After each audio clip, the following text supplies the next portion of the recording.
And we are recording.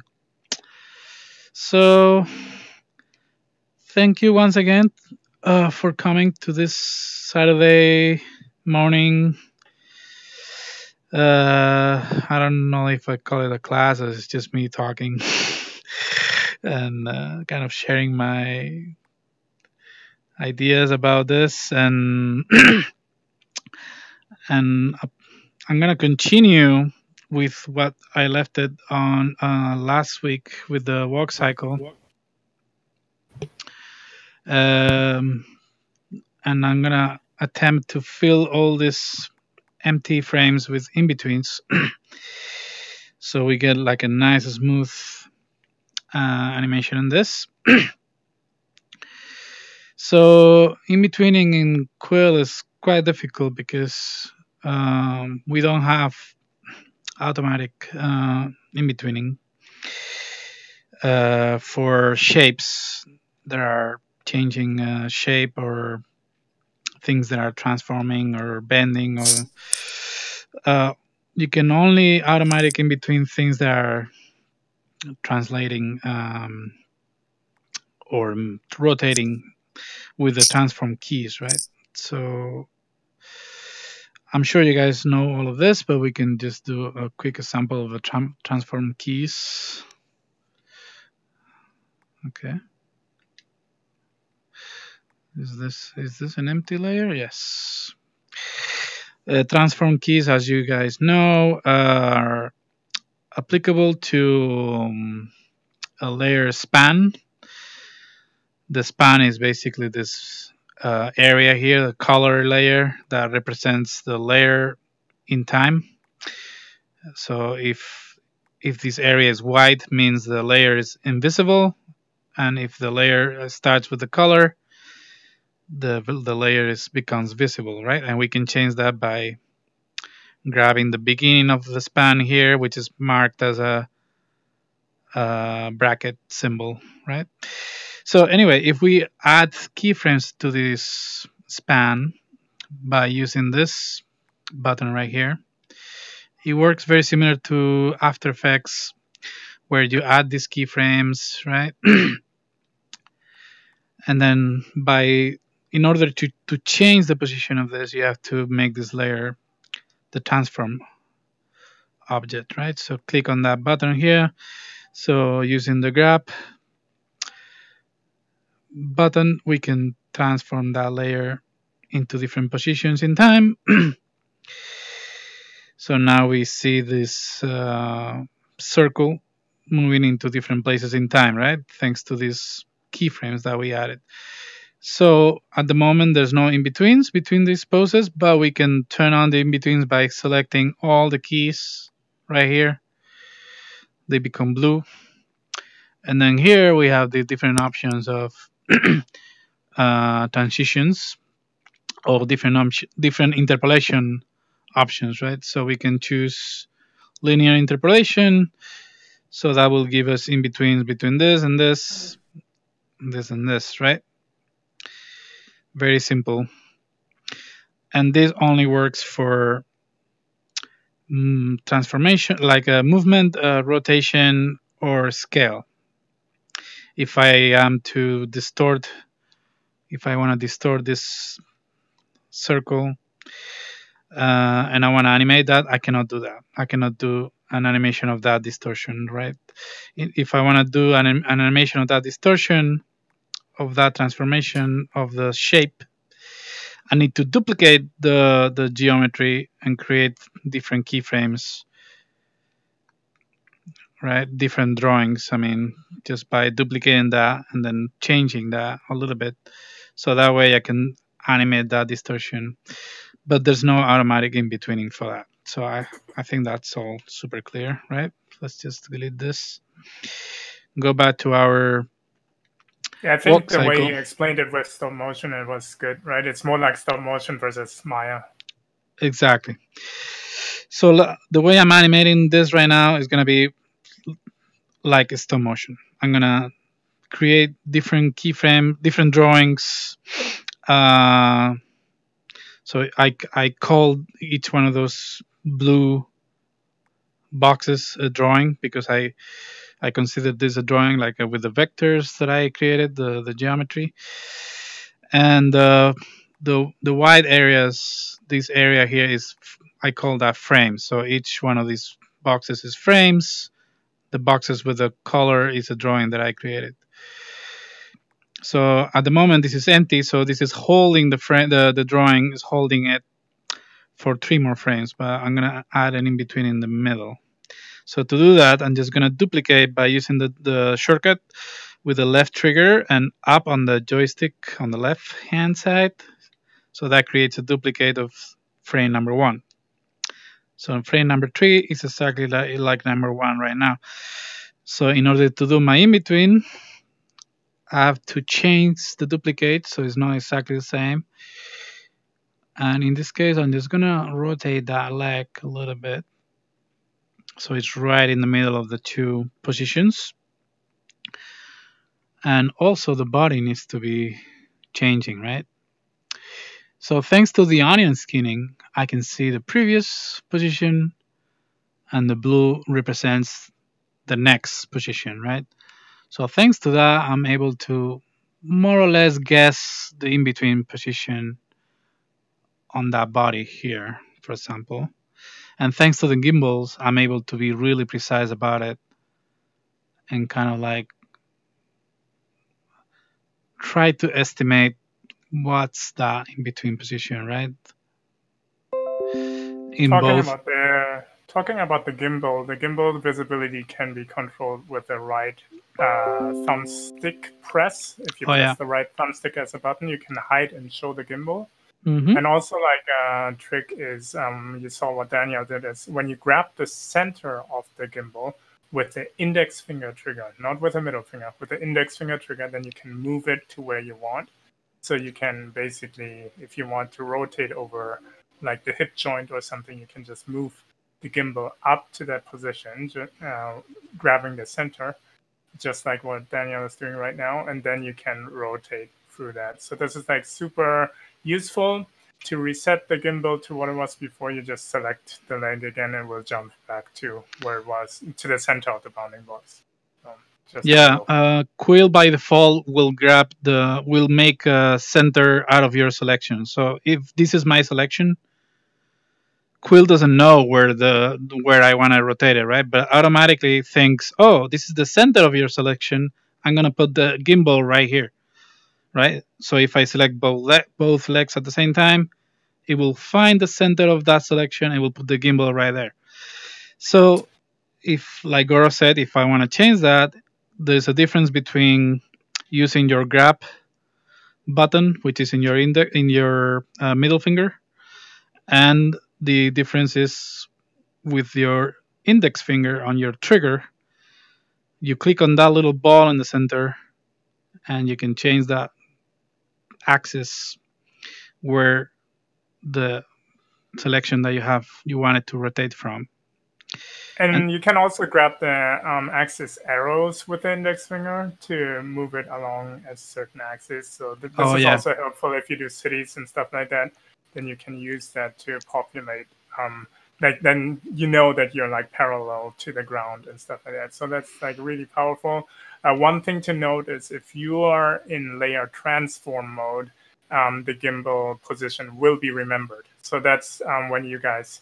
That's not what Daniel is covering here, but if you end up animating with transform keyframes versus like frame by frame animation, then the good thing to note is that if the layer transform gimbal is permanent, so you can position the gimbal there, like Daniel did right now at the hip, and on that layer, the gimbal will stay on the hip.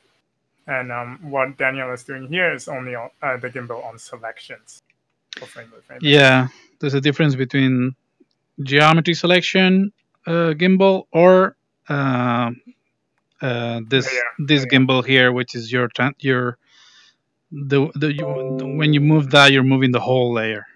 Yeah, it's like a layer transform gimbal instead of moving just a selection. So here, the foot is gonna plant on the ground, right? But I don't want that planting to be right in the middle. in this case. I want this foot to plant on the ground much faster. I want it to really be flat on the ground. So it's going to be a slightly different timing than the rest of the leg. And that's really important to just to make some stuff in your animation have different timings. So not everything has exactly the same um, timing, right? I mean, in a walk cycle, the general rule is everything is kind of very even, and it has a cadence to it, like a rhythm. So there are only a couple of things that kind of break that rhythm, and in this case, is this: the foot planting needs to be fast. And I even say I'm gonna make it in 1 frame. So let me finish this in between first, and then we'll go into frame number 2. So now I'm doing frame number 3. And let's keep in between on this. So here I'm gonna just go piece by piece instead of going so. And when I'm doing this, I'm trying to get that really middle pose, and the same for this foot here. I'm gonna try to get those toes still on the ground, and making sure the ground is moving in that direction, right? So making sure that there's a progress on that foot moving, right? Okay, and I'm in between the body too, right? So I think I'm done with this one.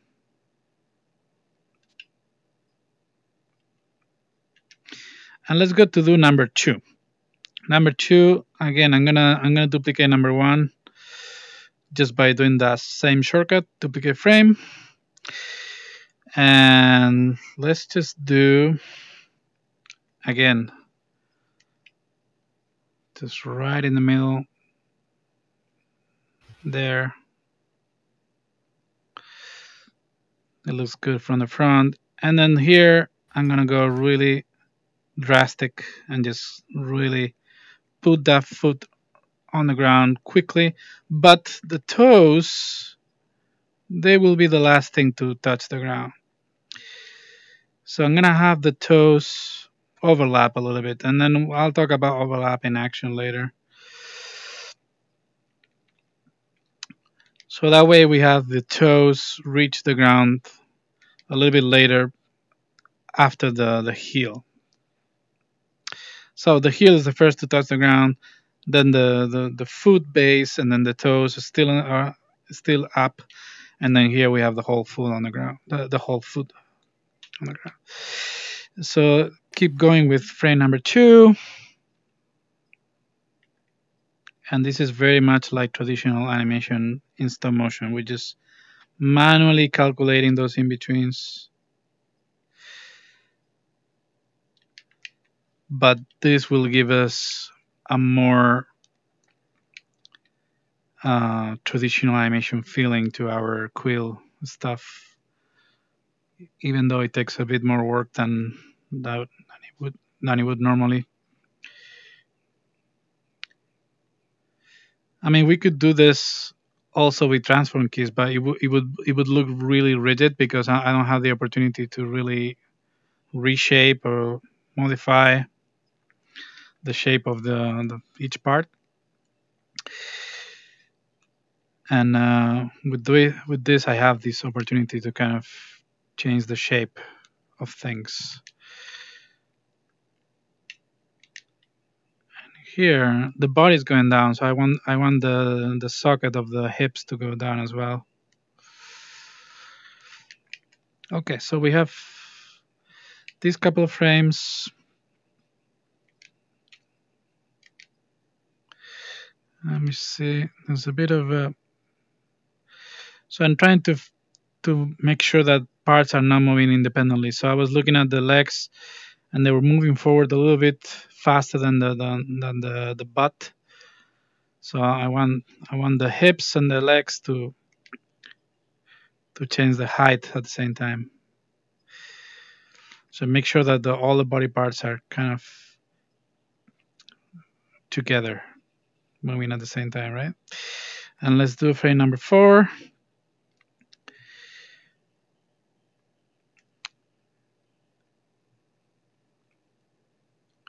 Actually, maybe it's a good idea to in between this first,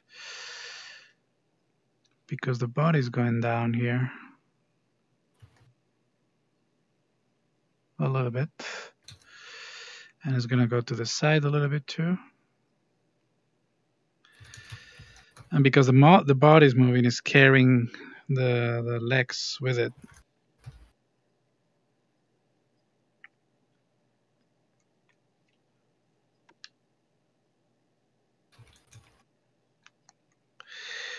And here we having this foot is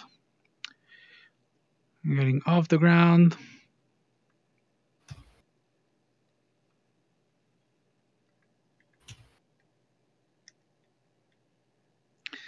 And let's go a little distortion there to make sure that the toes are the last thing to leave the ground right there.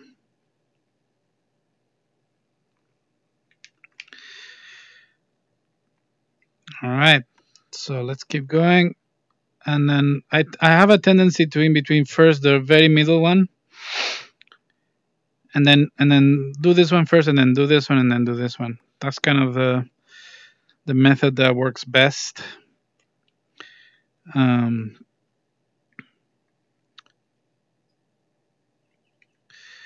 So on the body here, what is it doing? It's going a little to the side. So let's just carry all the stuff together, the body and the top part of the leg.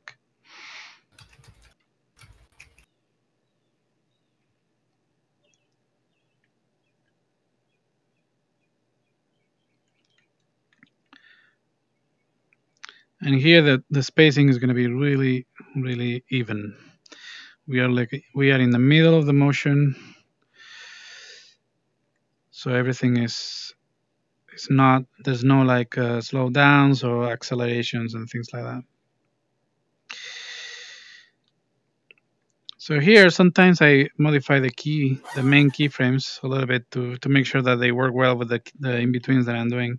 And that happens a lot also in traditional animation and hand-drawn.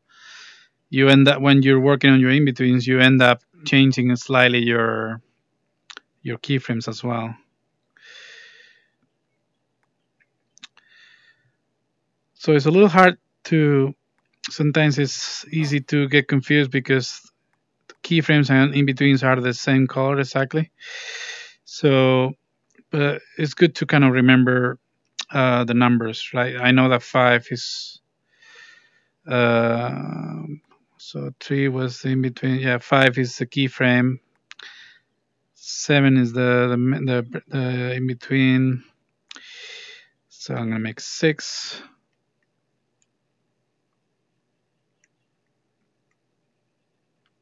Oh, hang on.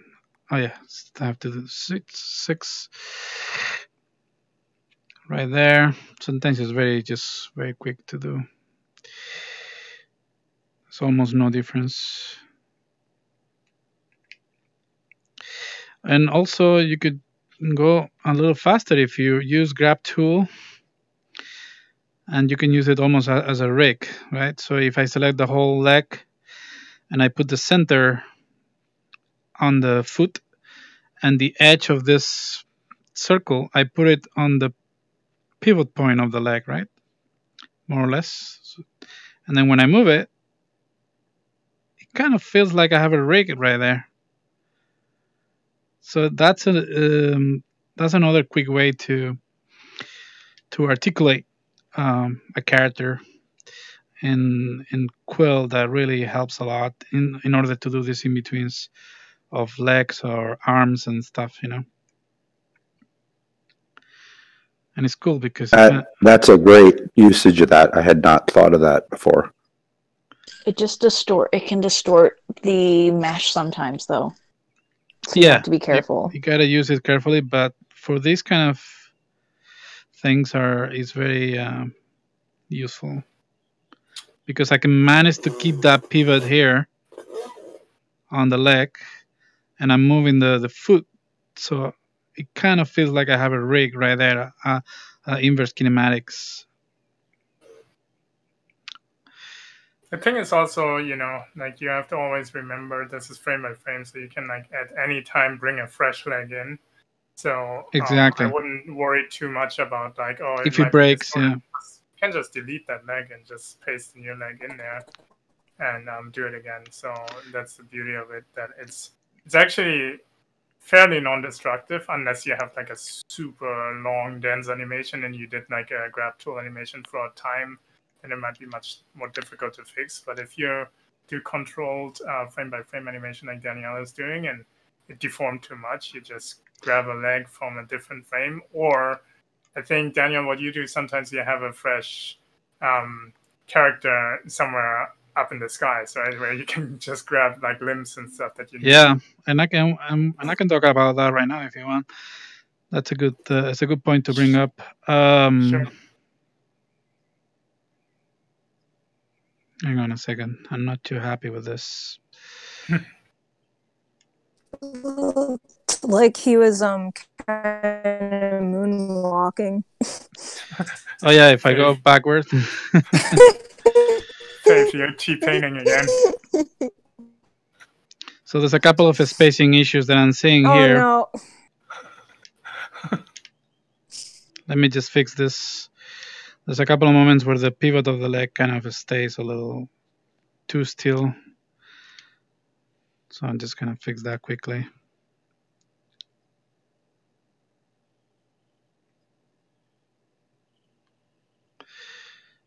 So make sure that there's a huge jump here in the spacing.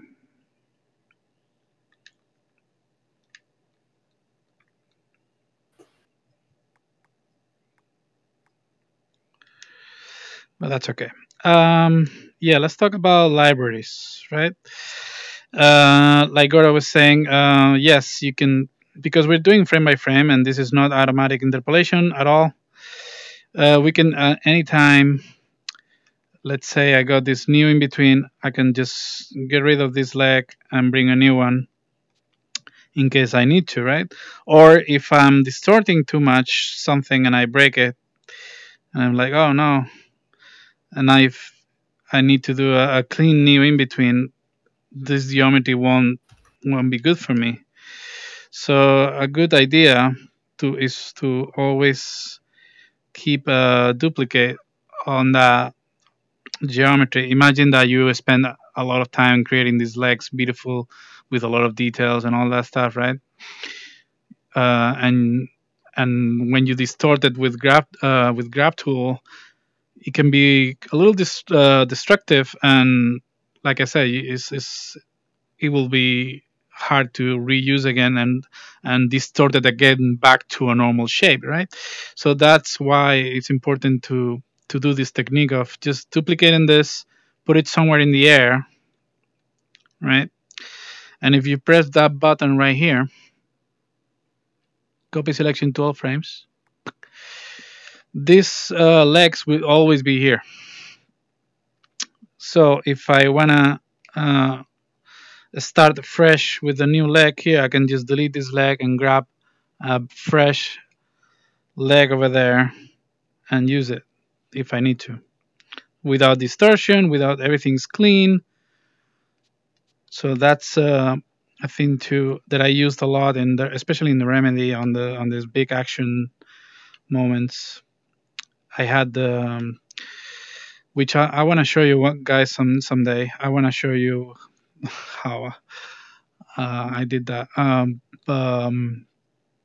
Yeah, I had a bunch of body parts of the mom character spread around, so I would just grab it and just duplicate it and put it into place, and and create new keyframes that way.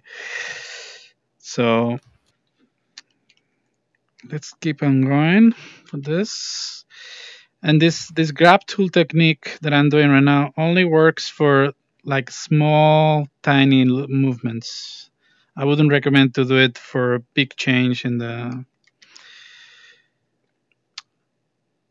And also just bear in mind that it's going to distort the geometry is going to create a little bit of. But it really works for things like that, like a simulation of a IK, right?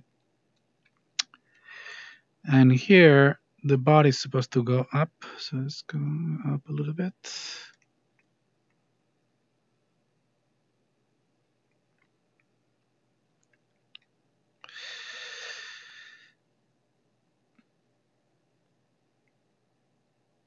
Okay, and this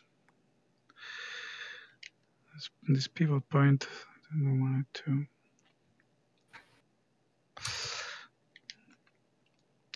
So I'm gonna go a little faster now, and if you have questions, it's a good time to answer them now.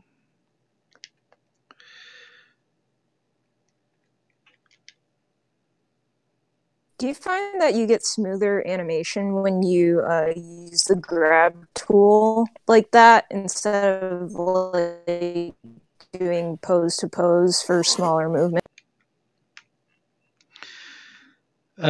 Using the grab tool like that kind of assures you that you're keeping the pivot of the leg in the right place, so that I think that it's really helpful for limbs, all arms and legs. I'm gonna fix this quickly, guys, because I'm a little OCD. And I need Meanwhile, I can just reply to Faith's question. So basically, if you want to do like super subtle animation, like really subtle head movements and stuff, you might want to do transform keyframes instead. Because what the frame by frame does, it respects the global timeline frame rate. So if you usually animate at 24 frames per second, you're limited to that frame rate. So it will always look a little bit choppier than transform keyframes, because transform keyframes go by the maximum frame rate of your headset. So if you use a Rift, you get 90 frames per second of interpolation. And if you use the Quest, you get 72 frames of interpolation, which is why transform keyframes look super smooth compared to frame by frame animation. But really depends, like you can make frame by frame really smooth too, but you don't want to end up animating 90 frames per second. That would you could change this instead of 24. But that means a lot more work. Yeah. And that's gonna be I would suggest to use 24 frames per second, because that's like a good, like all the traditional animators know the timing by heart on a 24 frames per second base. And most of the animation tutorials and stuff base it on that, or on twos, like 12 frames per second. So it really depends. But like for subtle animation, like I don't know if you've seen the Valentine's piece that I did with the character sitting in the train car. That one is that one is like all transform keyframes, because like wobbling heads and stuff like that, wobble heads, that's going to be a nightmare to animate with like frame by frame, because it's going to be super choppy. So, but then again, like for what Daniel is doing, you have maximum control with frame by frame, and you could generate the same thing with transform keyframes and stepped curves, but at this, then you won't be able to deform the geometry. But what I do sometimes, and what's also a cool technique, is to mix those two techniques.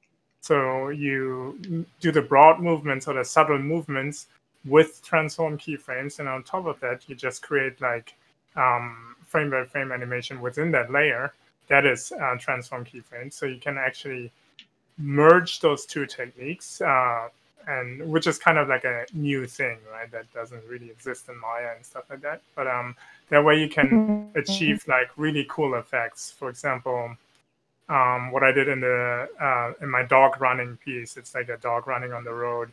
I redid the road with just 2 transform keyframes, and then it becomes like really, really smooth, while the dog is animated frame by frame.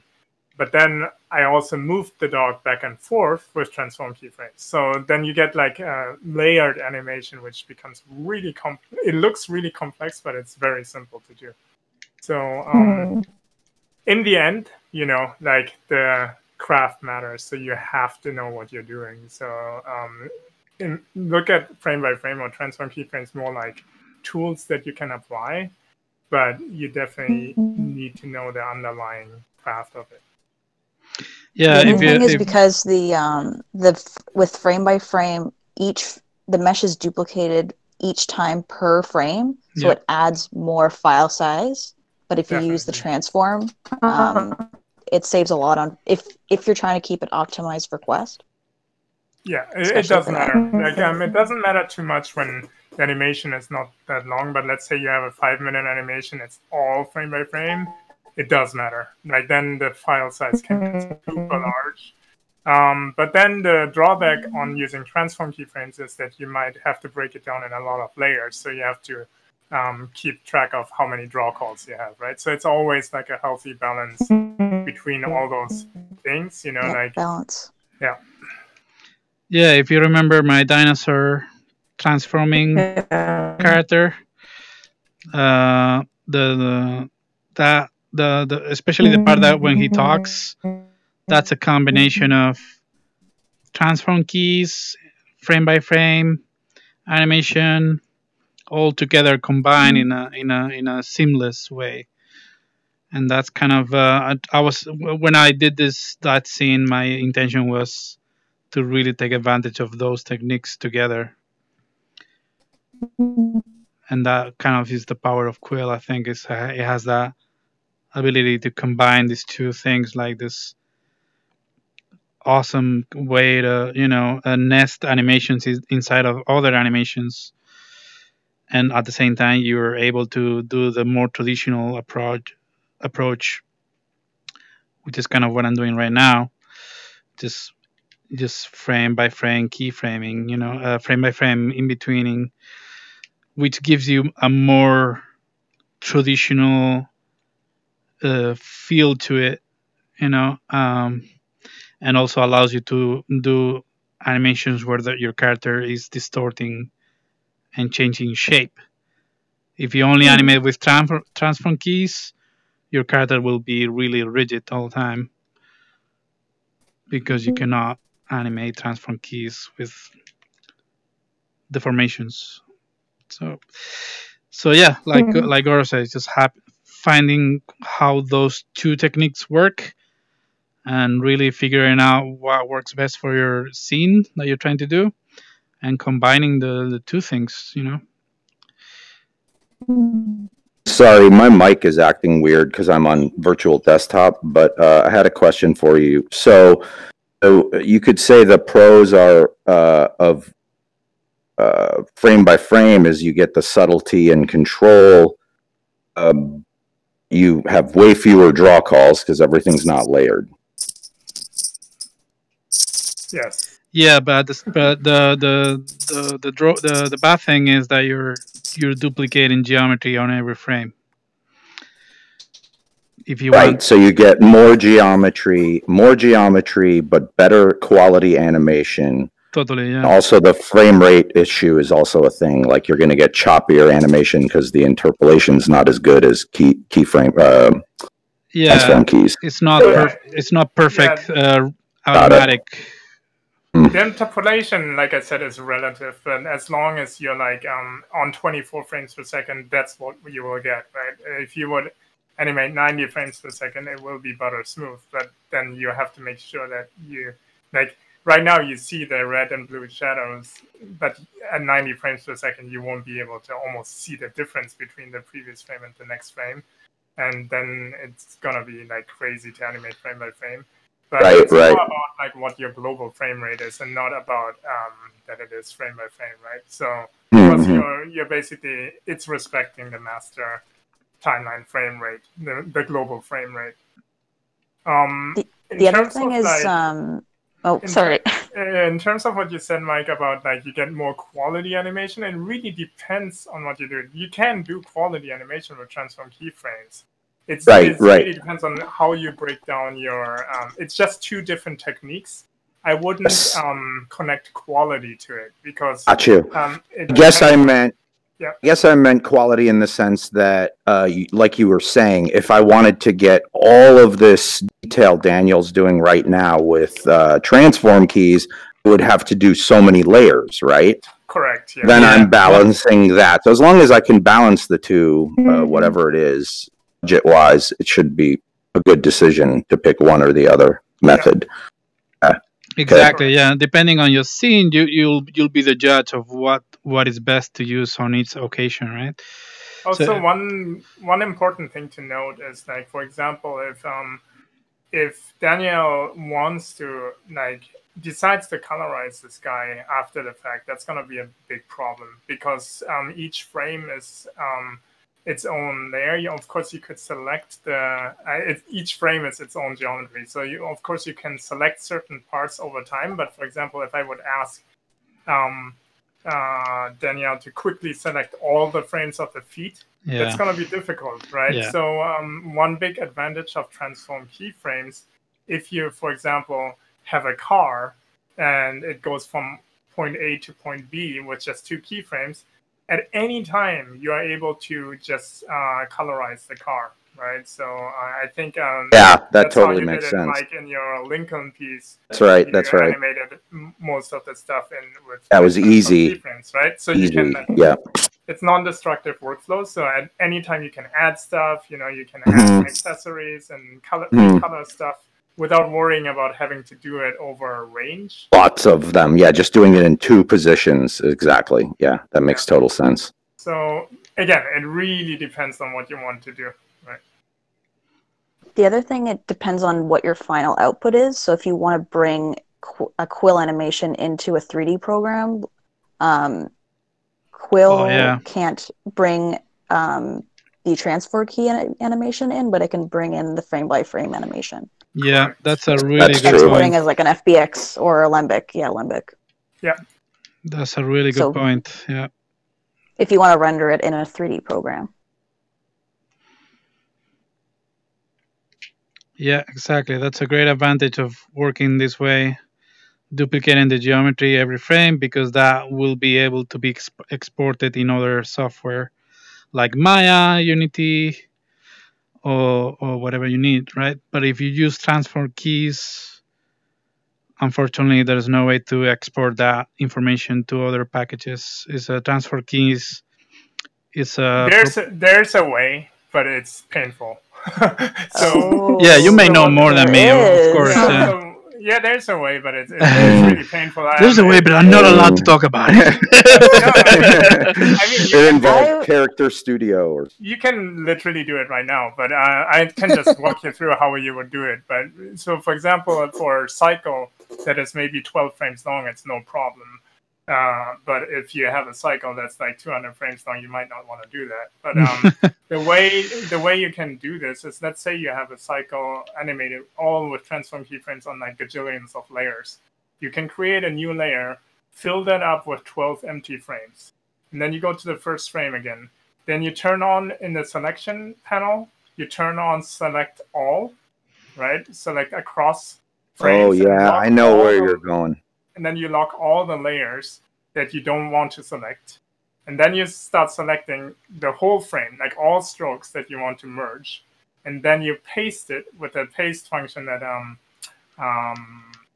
Danielle showed in the last lesson with the paste button, copy paste. You basically select all the strokes, go to frame 1 on the empty framed layer and paste it. Then you go to next frame. You select all again. Then you paste it again into that empty frame in the prepared layer, right? And then you do that 12 times, and then you have basically a merged layer with all the frames combined into all the layers combined into one. But there's a but, of course. Then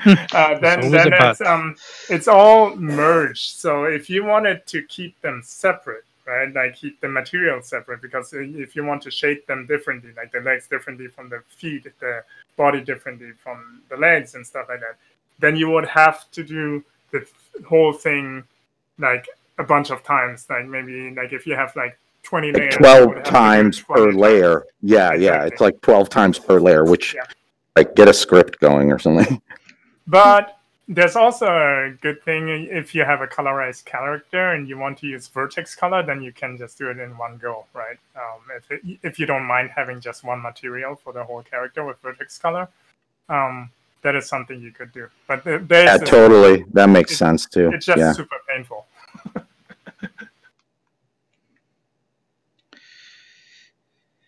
Yeah, I sorry, I didn't pay attention to that. That's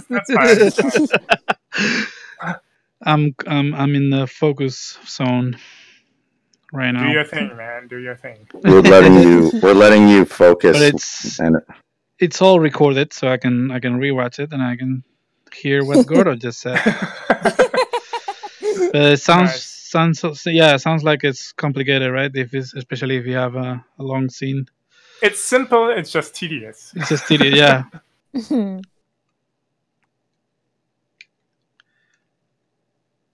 Okay, I'm getting close. Just gonna.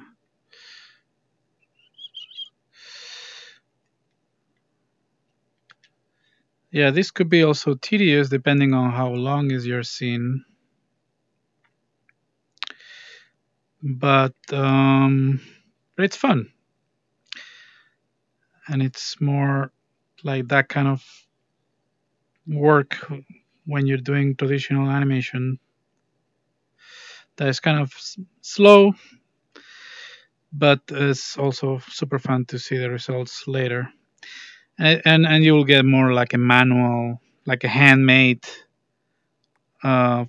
feel to your animation, as opposed to something mechanic or automatically in between, right? Yeah, I think Daniel? that's the beauty of this approach, that what you do directly translates to the virtual canvas versus like relying on Maya or the machine to interpolate for you. So this is like 100% you, and this is like what I like about this medium a lot. Yeah. Full control. Full control. It feels like it's done by hand as opposed to very automated kind of process. So yeah, that's what I love about it too. Like it's completely imperfect. Like when I see it back now, when I play it back, oh yeah, there's imperfections here and there, but it feels like I made it. Like I feel like, oh, that's my little creation there, moving, you know. And it has a lot of character already. Exactly. There's something more special about it when you do it by hand. So it's like we said before, the advantages and the disadvantage of each technique, right? Okay, I think I have time to finish that, right? It's only one more step. Yeah, 15 minutes. 16. How am I doing time-wise? Yeah, 16 minutes. To finish the class? Yeah. Oh no. I wanted to talk about the arms and everything. Oh no. There's not gonna be time for that. That's okay. We'll do a very fast talk about follow through. And I'll do a fast, quick example, and that's it. But in terms of in betweening, nobody has more questions. It's very clear, right? It's very easy to understand. Yeah, it's making sense to me. It's really useful. The one thing that I wanted to mention before is just be mindful of always that we're working on 3 dimensions, right? So you will see me turn like that constantly, and to check the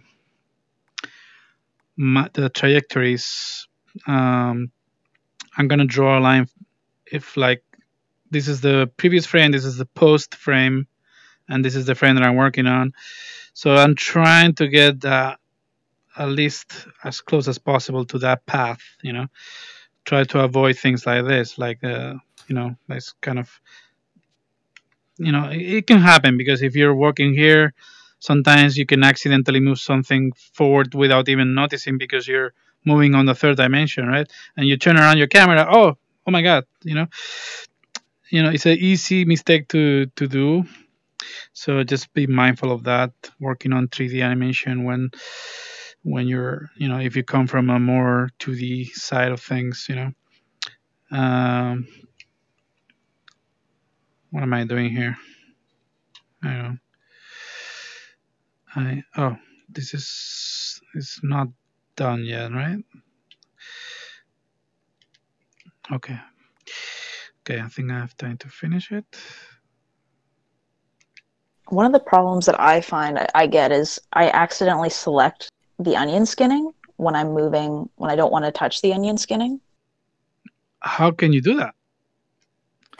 I mean, I cannot select the onion skinning. Maybe it's a bug, but I sometimes accidentally select the onion skinning. No, what can happen is that you go to another frame. Like here, I have select on 27, and I go back to 26. But 27 is still selected and it's still movable. You can still move it.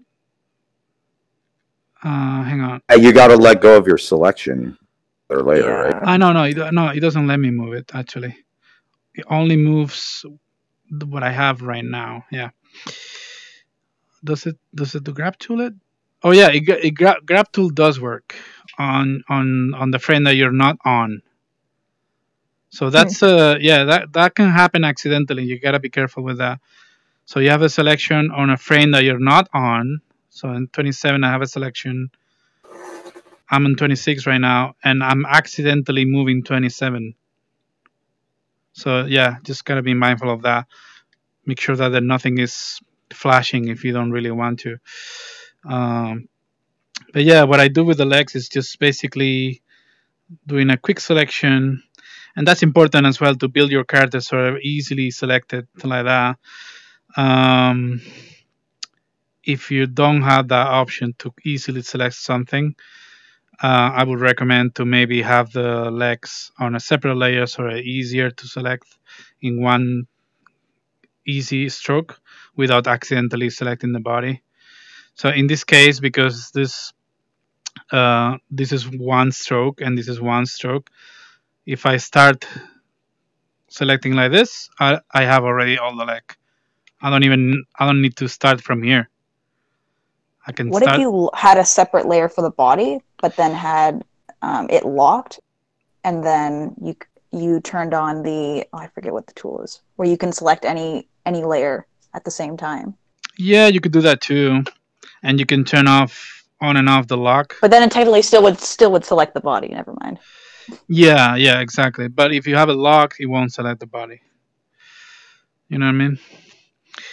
Yeah, you can lock it and it won't select it. Yeah, so you have to constantly. I was going to ask you if when you did your remedy characters and your other characters, because I've seen how you construct them, do you use this principle of keeping the shapes so simple that you can easily select, or do you mostly use layers to make sure you keep things separate?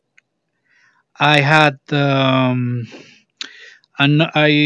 depending on the shot, there were shots where I had things on a separate layer to make it easier to select, and there were some shots where I didn't. Like for example, when she's kind of pulling the arrow for the first time when she's shooting.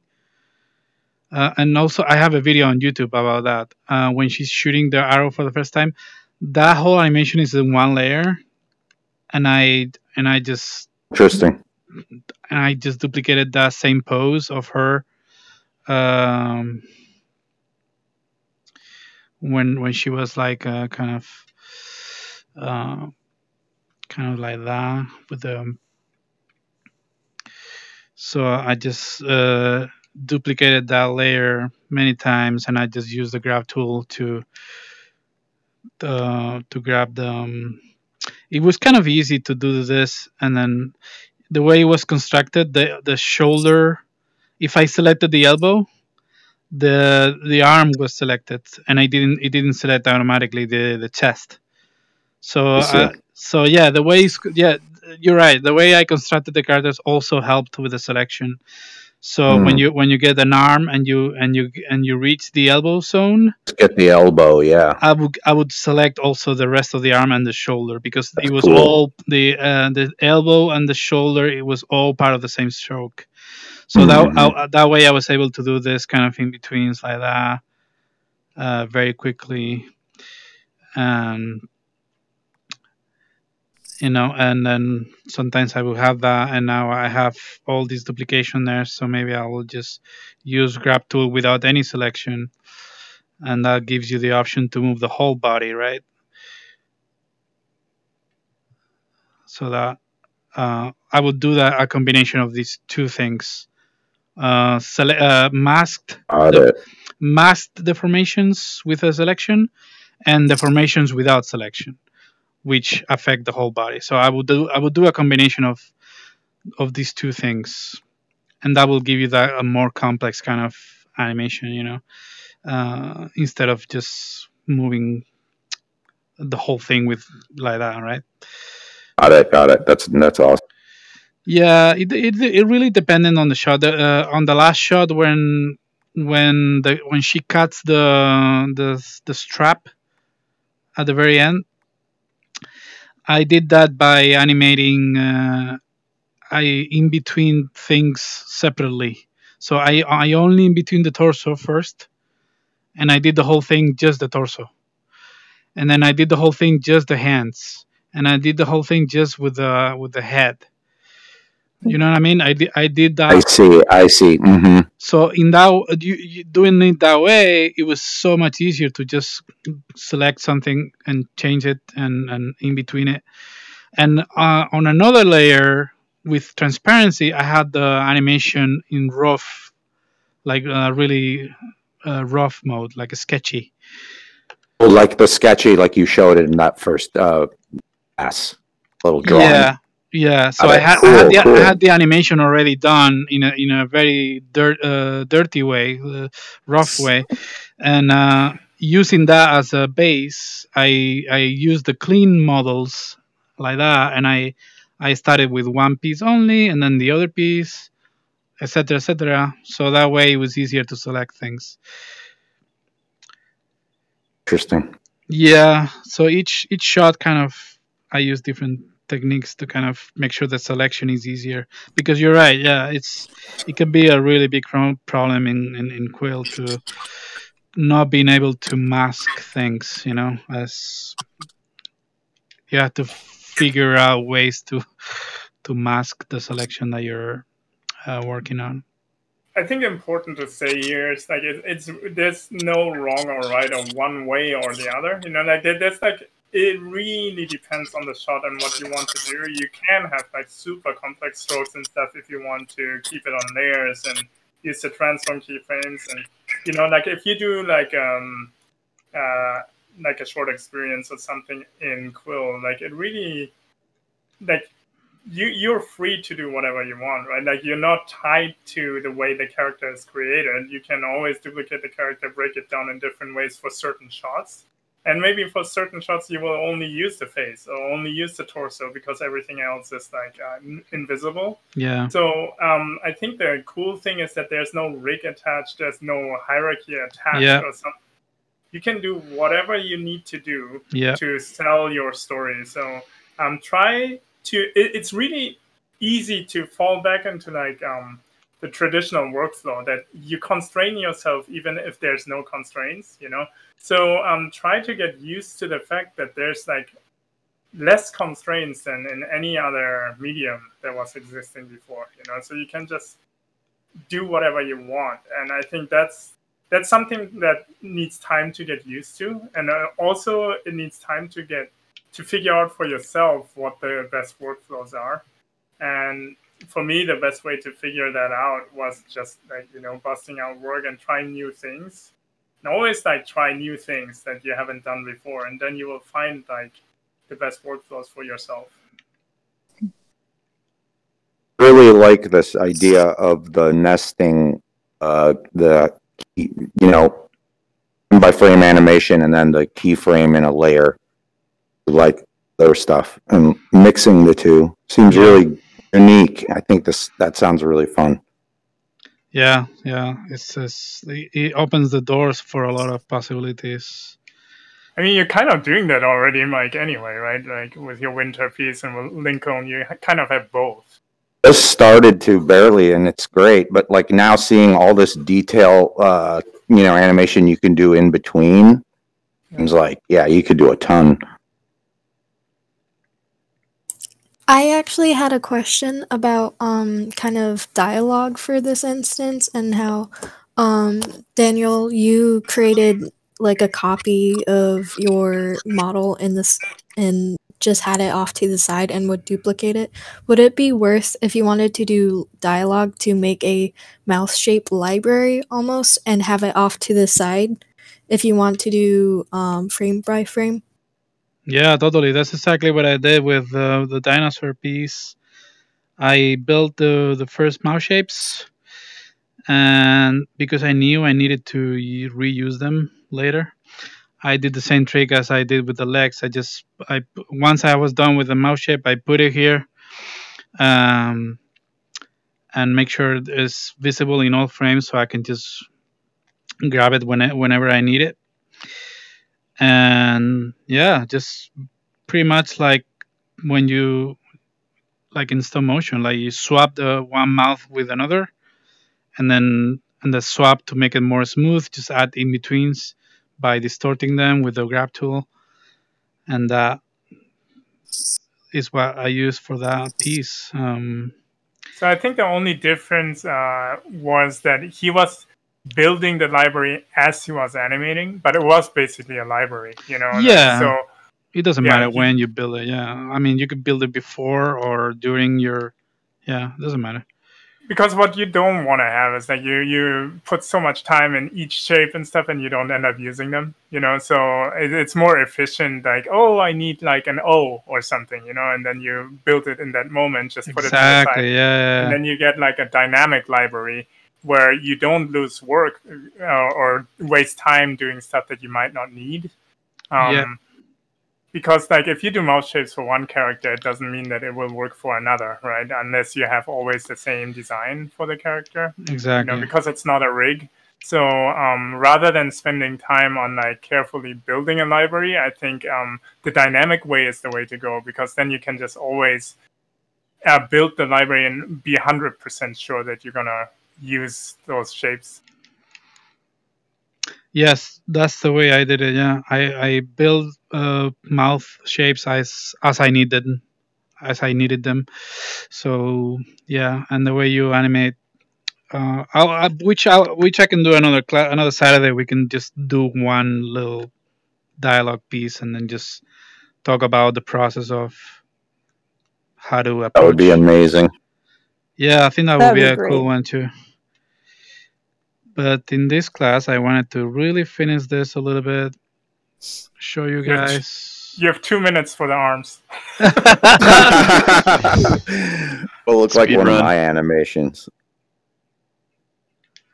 And almost there.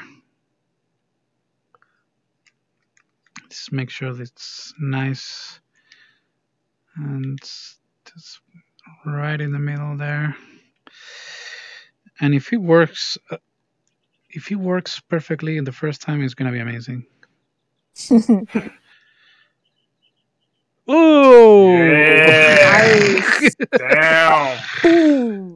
Booyah! Got swagger. He's got some swagger. Yeah, there's a couple of good attitude. There's a couple of spacing problems right here. Like, click. It's like Elsa from Frozen right there.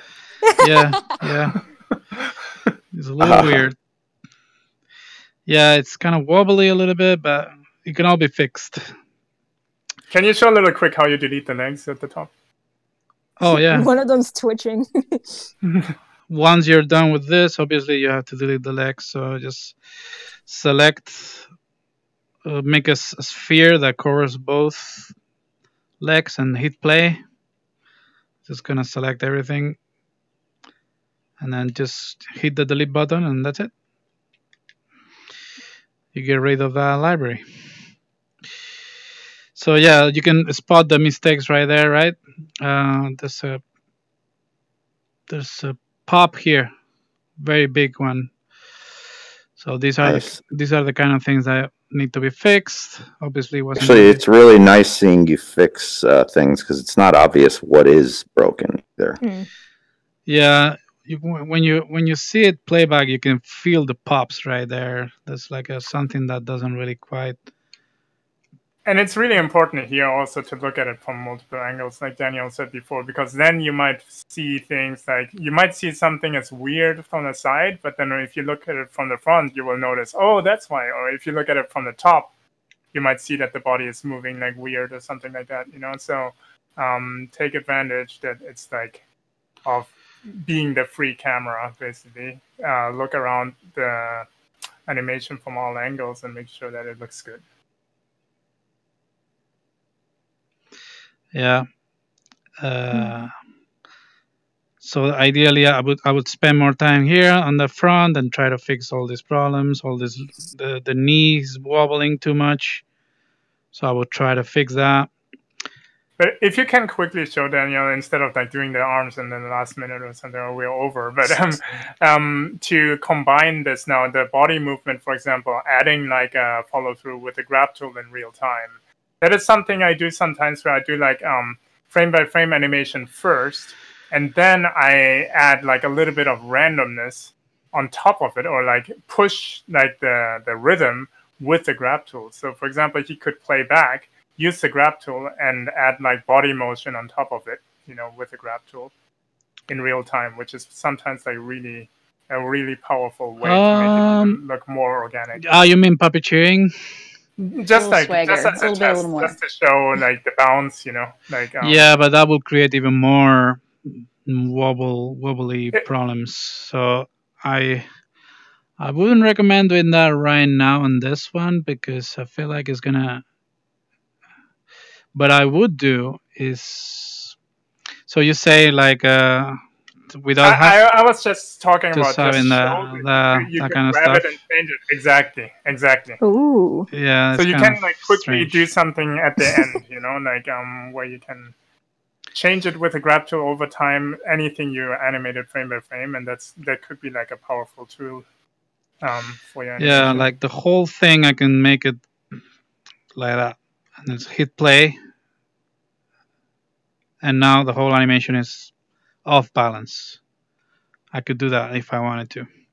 So that's a cool way to kind of modify the whole animation, even if it's frame by frame.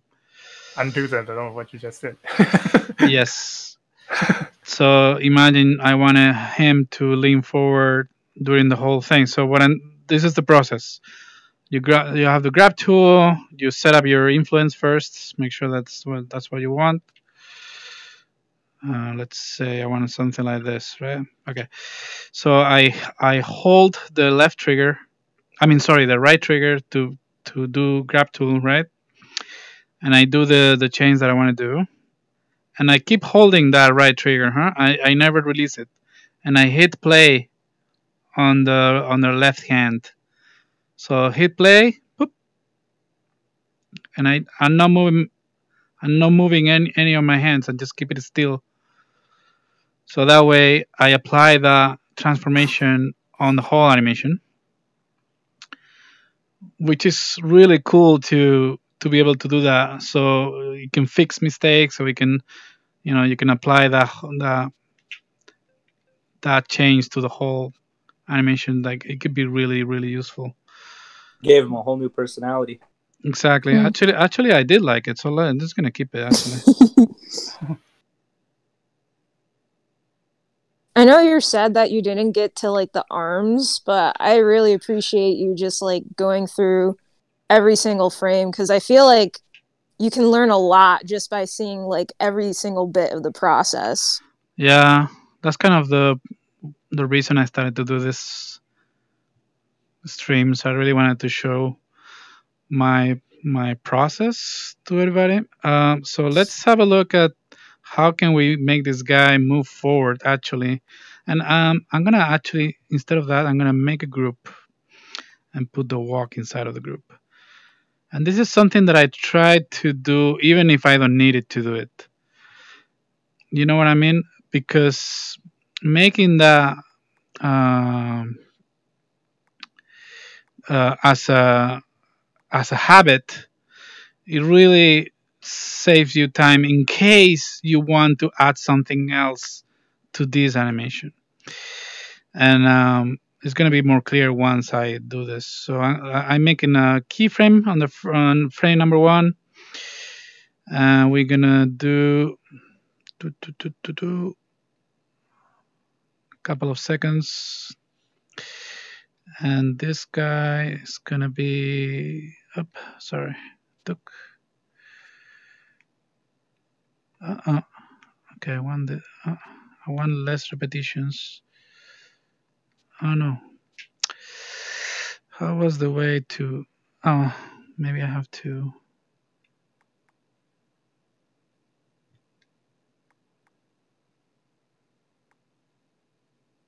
Oh no, sorry. Okay. So now it's cycling. Okay, now the whole animation is looping, right? And it's looping for real. It's not because I hit this button. It's because it's actually repeating and connecting with the next cycle. Okay, so now everything here is inside of this group. On the first frame, I create a keyframe here, and a couple of seconds later, he's gonna move forward. I don't know, just random 5 seconds, something like that.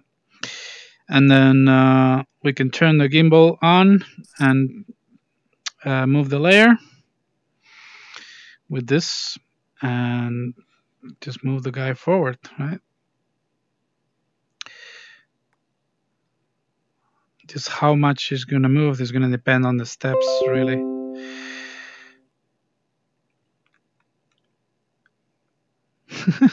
So now it's sliding a little bit. Oh, nice. It's sliding a little bit, so we can avoid the sliding by just going here. And I mean, the sliding also is a problem because I didn't look at the spacing here carefully. It should have been really, really even.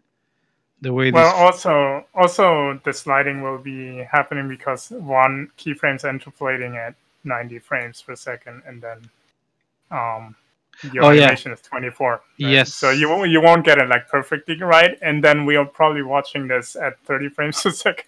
So you might get like a lot of frame drops. Yeah, but you guys are being picky. This looks great.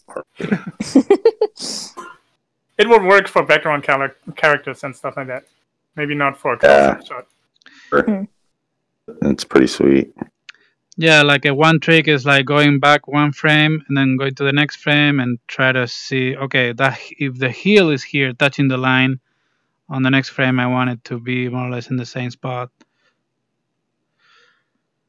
But it's sliding a little bit, so it's not going to be easy to fix this problem. But let's have a look. So were you adding a transfer key or to fix that, or? No, the transfer key. The transfer key is the same. I'm just modifying that transfer key. When I have it selected, I am able to modify the transform key, right? Because it becomes blue. So if I'm in frame number, which one is it? 23. I'm in 23, and now I'm in frame 24, right? When I move to that frame, the transform key gets selected automatically. So that means that I'm going to be able to modify it. So if I move the transform key here, it's not going to do anything. It's gonna move the. It's hard to explain. It means when there's no key selected, so none of the keys are blue right now. They're both white. So if I move this, what I'm doing is changing the whole translation. Yeah, you just reset the origin of the entire animation. So the whole walk cycle is going to be here now. It's going to be in that side. So I'm not animating. I'm not changing the keyframe. I'm just changing where everything is going to be, right? So I'm basically changing both keyframes in this case. But if a keyframe is blue, means it's selected, right? And now if I do this, it won't move this keyframe. It will only move this one. So now if you're not on a keyframe, so it's you're moving the layer. But what if you added another keyframe right before that last one to correct the step? Would it just look jittery, you think, or? If I have another keyframe here, okay.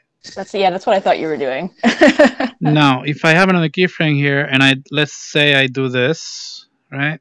And then let's not select anything right now. So now it's gonna do this line here, and it's gonna go here, right? It's doing this trajectory right now.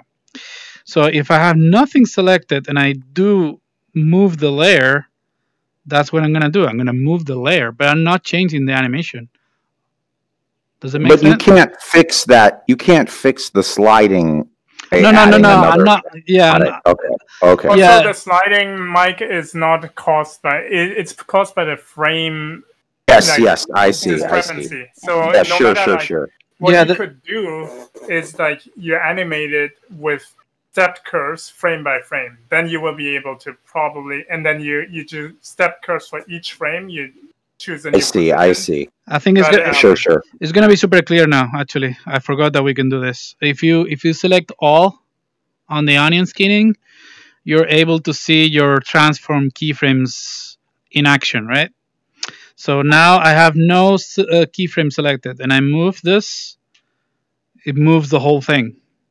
Does it make sense? And then that's nice. Yeah, that's cool. That's and then if I do a new keyframe, I'm gonna change that, and I'm creating that new keyframe.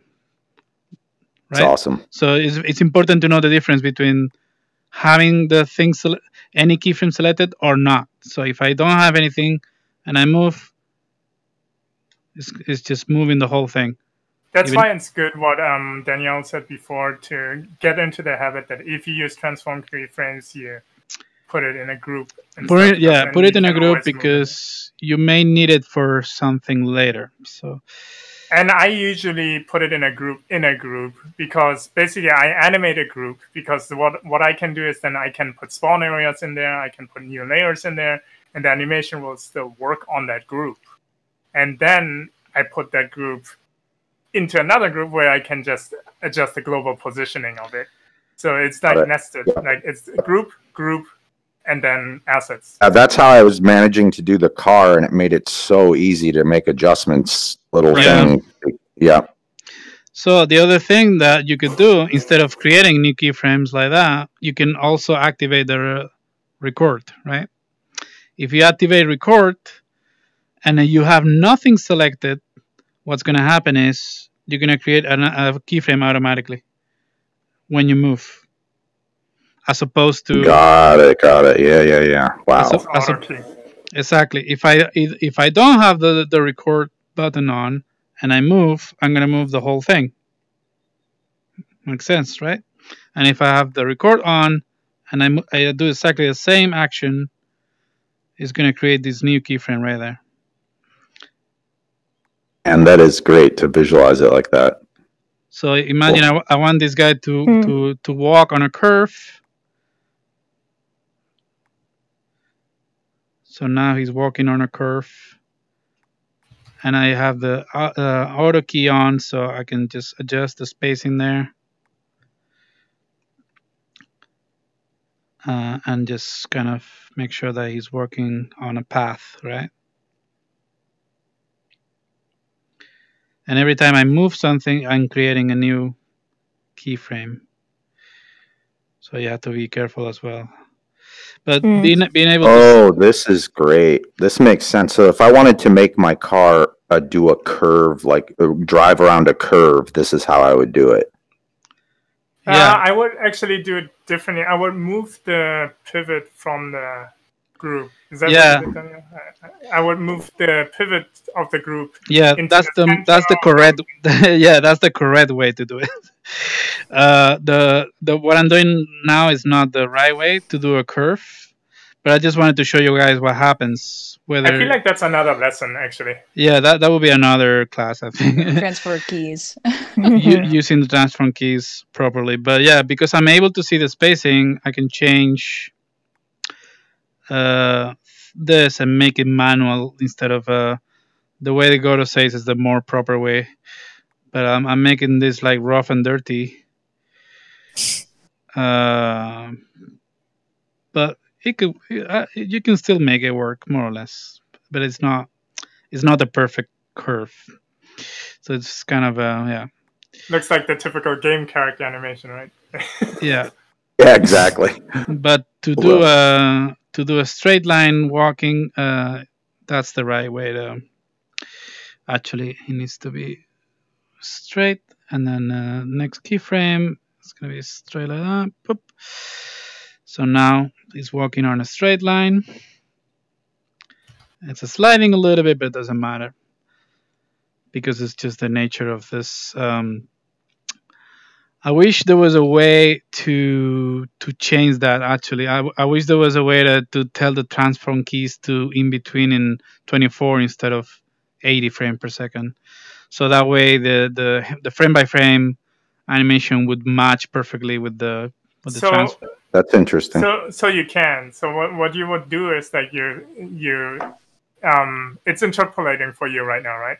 So you would basically select go frame by frame forward and set a keyframe in each frame. Yeah. And then you select everything and change it to stepped. Yeah, no. Yeah, you could do a keyframe in every frame. Right? I've had issues with that when you're having something outside of a linear curve, like if you're doing it with an ease in, ease out, or just either of them individually. I've noticed that like it doesn't keep it, like it tries to accommodate for the fact that you've got a frame closer to, I guess, its next destination. So if you've got a frame that's got an ease in or ease out curve on it, as it gets closer, it tries to shift where that's going. Yeah, the interpolation here is not my favorite thing in this program. I'm kind of a struggle a lot to when I did the carriage in Remedy, when the carriage is kind of leaving the house and is moving toward the. I had such pain to get that working the way I wanted it because of the way the tangents are working. So yeah, I end up kind of doing linear, and I try to kind of manually animate that.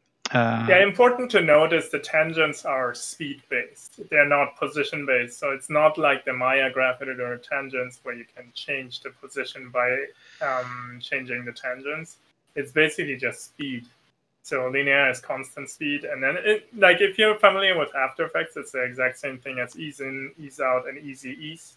So what it's doing is just slowing down or accelerating. Yeah, so every time you put a keyframe, every time you get a keyframe, what it's doing is it's kind of making everything slow down in that keyframe, and then speeds up again and slows down again in the other keyframe, and then gets out of it in this mode right here.